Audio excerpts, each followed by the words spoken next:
कहानी संदेह, लेखक जयशंकर प्रसाद। संदेह मीन्स डाउट।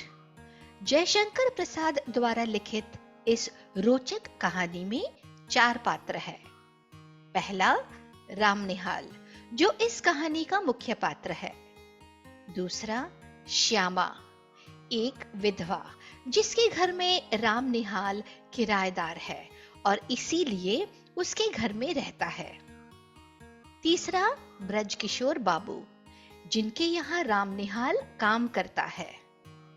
चौथा मनोरमा और उसके पति मोहन बाबू, दोनों पटना में रहते हैं और वाराणसी घूमने आए हैं। वे ब्रजकिशोर जी के संबंधी है। So before we start ahead, let us see the synopsis in English first. This story, Sandeha, that is doubt, is a flashback story. Ram Nihal tells his guilt story happened in Kartik month, that is around October-November, to Shyama in the month of Chaith, that is around April. The protagonist Ram Nihal is seen struggling between two females, Shyama and Manorama. Ram Nihal, a single, stays as a tenant with the widow Shyama. He is working under Brij Kishore.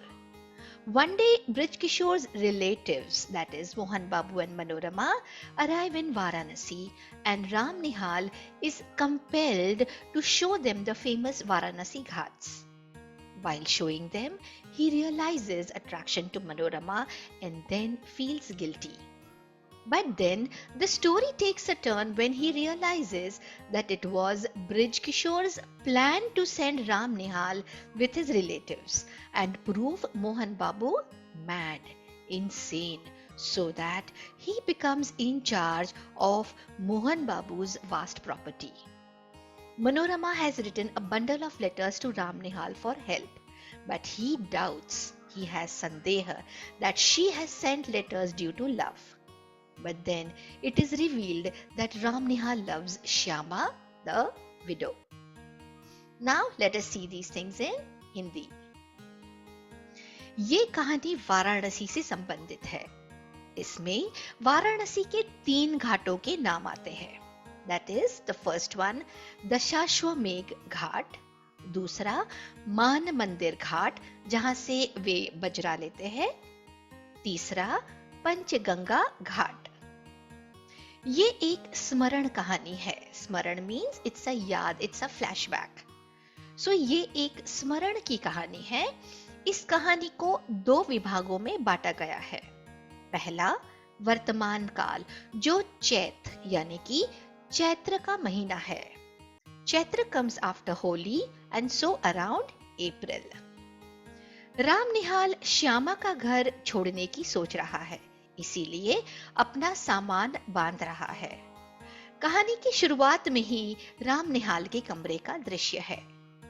Jaishankar जी ने बहुत ही खूबसूरती से कमरे का वर्णन किया है। उसमें बुद्ध की प्रतिमा, जंगले में आती धूप उस समय के माहौल को बताती है। राम निहाल उदास है, रो रहा है। उसके सामने कागजों का बंडल और एक बड़ा सा लिफाफा है। लिफाफे में एक तस्वीर है जिसे देखकर उसके हृदय के दुख आंसू बनकर बह रहा है। किशोरी, जो श्यामा के साथ रहती है, शायद उसकी लड़की है, श्यामा को राम निहाल के रोने की बात बताती है। श्यामा आकर राम निहाल से उसके रुदन का कारण पूछती है और तब राम निहाल उसे कार्तिक के महीने में हुई घटना के बारे में बताता है। यहाँ से शुरू होती है एक स्मरण कहानी, जो है कहानी का दूसरा भाग। नंबर 2, भूतकाल की बात, यानी कि कार्तिक का महीना था उस समय। कार्तिक मतलब दिवाली का महीना। It is a full moon night, so around mid नवंबर। कार्तिक की पूर्णिमा की शाम थी। राम निहाल अपने ऑफिस का काम खत्म करके गंगा किनारे घूमने जा रहा था। उसी समय उसके ऑफिस के साथी ब्रिज किशोर जी ने अपने संबंधी को घुमाने की बात की। ब्रजकिशोर जी चाहते थे कि राम निहाल उसके संबंधी मनोरमा और उसके पति मोहन बाबू को बजरे पर बिठाकर वाराणसी के घाट दिखा दे। Now, Bajra, it's a big boat that is usually seen on Ganga River. It is a tourism attraction. It goes up and down the Ganga River, showing all the various banks of River Ganga in the holy city of Varanasi. Also, being the evening time, the Ganga Aarti can also be viewed and enjoyed. So let's go back. तीनों राम निहाल, मनोरमा और मोहन बाबू मान मंदिर घाट से बजरा लेते हैं। मनोरमा बहुत ही खूबसूरत है। पूरे बजरे के सफर में राम निहाल मनोरमा के प्रति आकर्षित होता है। पहले तो उसे बजरे पर चढ़ने में मदद करता है और फिर जब मनोरमा राम निहाल के कान में अपने पति के बारे में कहती है तो राम निहाल मनोरमा के सुरभित निश्वास का अनुभव करता है। मनोरमा अपने पति को कुछ कुछ पागल समझती है। गंगा नदी में दीपदान को लेकर दोनों यानी कि मनोरमा और उसके पति में कुछ कहासुनी भी हो जाती है। मोहन बाबू मनोरमा पर आक्षेप लगाते हैं कि तुम लोगों ने मुझे पागल समझ लिया है और मोहन बाबू की श्वासों की गति तीव्र हो जाती है। मनोरमा हताश होकर राम निहाल की ओर देखती है और तब सावधान होकर राम निहाल मांझी को नाव वापस लेने को कहता है। राम निहाल मोहन बाबू की बातें सुनता है। मोहन बाबू को मनोरमा पर संदेह है कि ब्रजकिशोर और मनोरमा ने मोहन बाबू को पागल बनाने का षड्यंत्र रचा है। राम निहाल को मनोरमा के लिए बुरा लगता है। उसे लगता है कि एक सुंदर युवती उसका आश्रय खोज रही है। मनोरमा जब राम निहाल का हाथ पकड़कर बजरे से नीचे उतरती है तब राम निहाल उसका स्पर्श पाकर धन्य महसूस करता है। Now, the story then returns to the present, where Ram Nihal is telling this above story to Shyama. Remember, he is packing his luggage as he is to leave Varanasi. He also has a bundle of letters and a photograph around him. So let's go back to Hindi. Ram निहाल फिर श्यामा को बताते हैं कि दरअसल ब्रजकिशोर बाबू चाहते थे कि मोहन बाबू को अदालत पागल मान ले और ब्रजकिशोर उनकी संपत्ति के प्रबंधक बना दिए जाए क्योंकि वे ही मोहन बाबू के निकट के संबंधी थे। और अभी की सच्चाई यह है कि मोहन बाबू अपने संदेह के कारण पूरे पागल बन गए हैं। जो चिट्ठियों का बंडल वहां रखा है वे सब चिट्ठियां मनोरमा ने राम निहाल को लिखी है। राम निहाल को संदेह है कि मनोरमा ने उसे क्यों चिट्ठियां लिखी है। क्या वह उसके प्रति आकर्षित है? लेकिन फिर श्यामा अपना चित्र राम निहाल के पास देखती है तो राम निहाल की उलझन समझ जाती है। राम निहाल को लगता है कि मनोरमा उससे प्रेम करती है, लेकिन वह श्यामा से प्रेम करता है।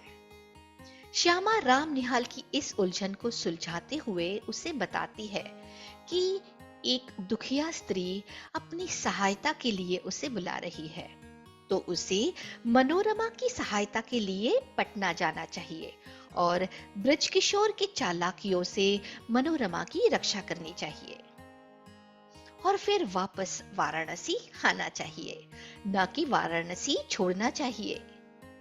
मनोरमा के बारे में राम निहाल के ख्याल उसका भ्रम था, उसका संदेह था।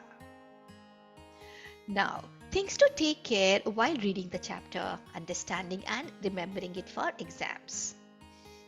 लेखक जयशंकर प्रसाद वर्णन के स्वामी थे। उनकी हर एक कहानी में वे किसी भी घटना के आसपास के स्थल या मौसम का विस्तार से विवरण करते थे, जैसे कि इस कहानी में भी यही बात देखी गई है। जैसे राम निहाल के कमरे का विवरण, जिसमें बुद्ध की मूर्ति, जंगले की धूप का शीशे पर तड़पना, सागवान की सुंदर मेज। या फिर वाराणसी की घाटों का विवरण जिसमें आकाशदीप जल रहे हैं, या फिर गंगा की धारा में बहते छोटे छोटे दीपक। पात्रों की मनोदशा का भी वे बखूबी वर्णन करते थे। राम निहाल जब कागजों का बंडल और चित्र को देखकर रुदन करता है, तब बुद्ध देव अपनी विराग महिमा में निमग्न और राम निहाल राग शैल सा अचल। या फिर श्यामा के बारे में राम निहाल के विचार, तुम्हारे सामने बालकों का झुंड हंसता खेलता झगड़ता है, और तुमने जैसे बहुत सी देव प्रतिमाएं श्रृंगार से सजाकर हृदय की कोठरी को मंदिर बना दिया। है ना खूबसूरत? या फिर राम निहाल की महत्वाकांक्षा को मृग मरीचिका बताना, या फिर मनोरमा और मोहन बाबू के अनबन को नक्षत्र बिखर रहे थे और एक सुंदर युवती मेरा आश्रय खोज रही थी। So now friends, try reading or listening the audio of this chapter again. Learn the descriptions for your essays and upgrade your Hindi vocabulary. The link for this audio is given in the description box. All the best. Dhanyavad. Thank you.